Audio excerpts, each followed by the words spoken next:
السلام علیکم ورحمۃ اللہ وبرکاتہ۔ من چاہا پیار، لو میرج،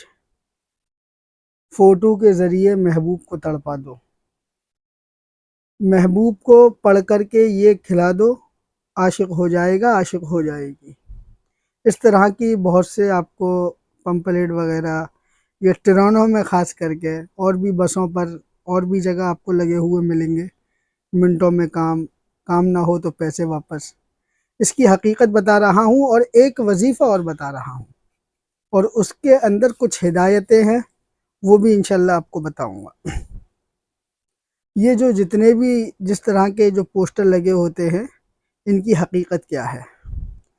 اللہ تبارک و تعالیٰ نے قرآن کریم کے اندر سورہ روم کے اندر ایک آیت نازل فرمائی ہے، جس کو ہمارے اکابر بزرگان دین محبت کے لیے استعمال کرتے آئے ہیں، اور انشاءاللہ اس کا اثر رہا ہے۔ پہلی چیز آپ یہ بات سن لیجئے، جتنے بھی محبت کے وظیفے ہیں، جتنے بھی محبت کے عمل ہیں، جتنے بھی محبت کے تعویذ ہیں، اور جتنی بھی محبت کی کھلانے اور پلانے والی چیزیں ہیں، ان سب کا ایک قاعدہ کلیہ یہ ہے کہ وہ جائز محبت کے لیے ہی عمل کیا جاتا ہے اور وہ کارگر ہوتا ہے،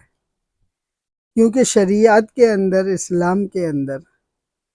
ایسی کوئی بھی چیز نہیں ہے جو ناجائز کام کے لیے جس کو استعمال کیا جائے اور وہ کارگر ہو جائے، کیونکہ اسلام برائیوں سے روکتا ہے، اور شادی سے پہلے جو محبت کے عمل ہوتے ہیں وہ کھلم کھلا گمراہی ہے، اس کو بتانے کی کوئی ضرورت نہیں ہے۔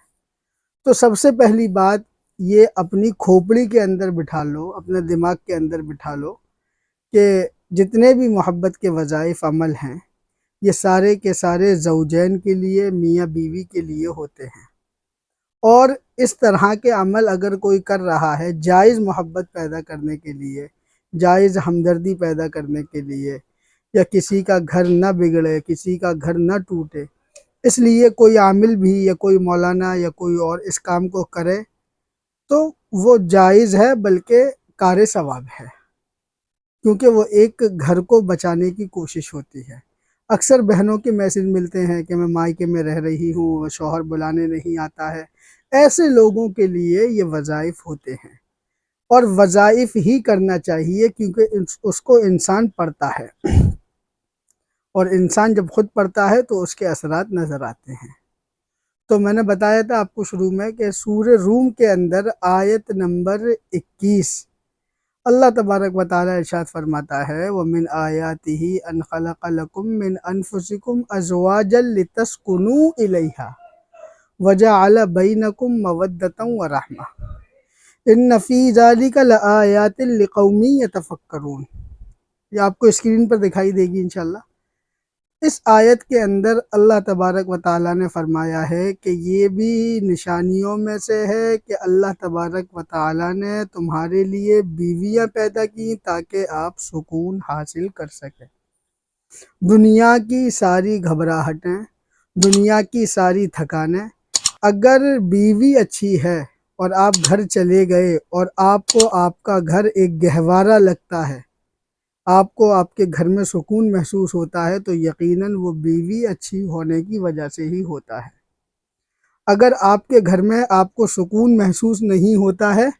تو اس کے اندر بیویوں کی کمی ہے۔ اگر گھر میں سکون محسوس ہو رہا ہے تو مطلب یہ ہے کہ بیوی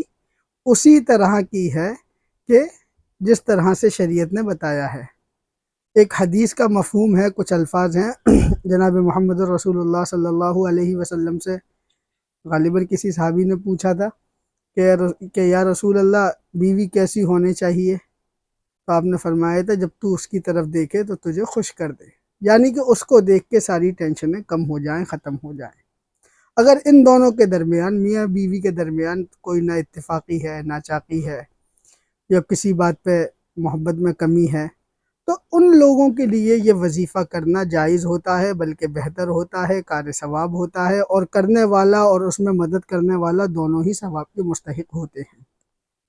تو اس آیت کے اندر جو بتایا گیا ہے وہ بیوی کے بارے میں بتایا گیا ہے۔ علماء نے لکھا ہے کہ اس آیت کی خاصیت یہ ہے کہ اگر دونوں کے درمیان نہ اتفاقی ہو تو کوئی تیسرا شخص اس آیت کو 99 مرتبہ کسی میٹھی چیز پر اور کوشش کرے کہ وہ چیز جو دودھ سے تیار کی گئی ہو اس پر دم کر کے دونوں کو کھلا دے تو انشاءاللہ دونوں کے درمیان محبت ہو جائے گی۔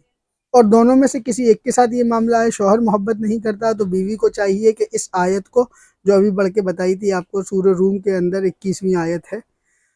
تو اس کے لیے بیوی پڑھ کے کسی چیز پر دم کر کے اس کو کھلا دے تو انشاءاللہ محبت ہو جائے گی۔ اور یہ عمل شوہر بھی کر سکتا ہے اگر بیوی کو محبت نہیں ہے۔ یہ اس کی حقیقت ہے، لوگوں کے چکر میں نہ پڑیں، باباؤں کے چکر میں نہ پڑیں، 1 منٹ میں من چاہا پیار، لو میرج اور فوٹو کے ذریعے تڑپا دیں اور اس کو یہ کھلا دیں اور کاجل لگا کے اس کے سامنے چلے جائیں۔ یہ ساری باتیں بکواس کی ہیں، ان کے چکر میں نہ پڑیں، اپنے پیسے برباد نہ کریں، دعاؤں میں یاد رکھیں، اس کو آگے شیئر کریں تاکہ لوگوں تک صحیح مسائل پہنچ سکے، لوگوں کی ضرورتیں صحیح طریقے سے پوری ہو سکیں۔ السلام علیکم ورحمۃ اللہ وبرکاتہ۔